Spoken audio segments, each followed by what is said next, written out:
One second he was floating peacefully in dreamland, and the next the sensation of weight and warmth and life returned to him. It was almost like being born, if he could even remember how that felt. His eyes slivered open, letting him see the room. It was boring, with beige walls and a tan carpet. The furniture was similarly bland, a nice, muted sepia that, admittedly, tied in nicely with everything else. The interesting part of the room, however, was the people present. Everywhere he looked, there was another him. Some were younger, he recognized snot-nosed him from second grade, and some were older, as if they were a glimpse into his future.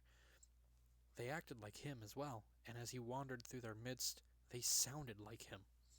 Hey, look, guys, we got a new arrival. He turned toward the one who'd spoken up.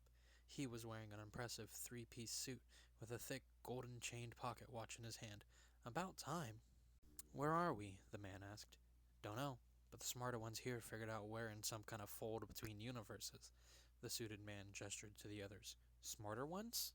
That would be me, said a version of him in a lab coat. And me. This one wore some kind of futuristic, almost skin-tight suit. I was the one who first got the readings, though, piped up a third, wearing a leather coat and with half his face replaced by mechanical pieces. This is incredible. The man turned in place, taking in all the others. Their outfits varied wildly, and each one seemed like they had a story to tell.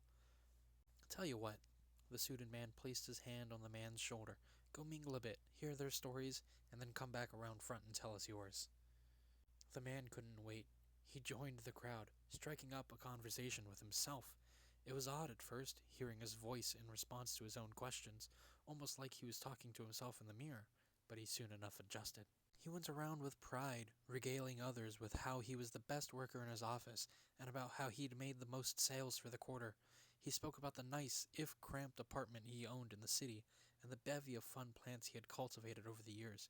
He was oblivious to it, but every group of himself that he walked away from, all let their kind smiles drop to concerned expressions as they murmured behind his back. After his rounds, the man stood at the front of the room. However, before he could speak up, the suited man came over and stopped him. Actually, I'm going to stop you. Turns out, you've kind of done the least of us all. The man looked around at the crowd, who all gave sheepish nods. Sorry, bud, you're just too boring.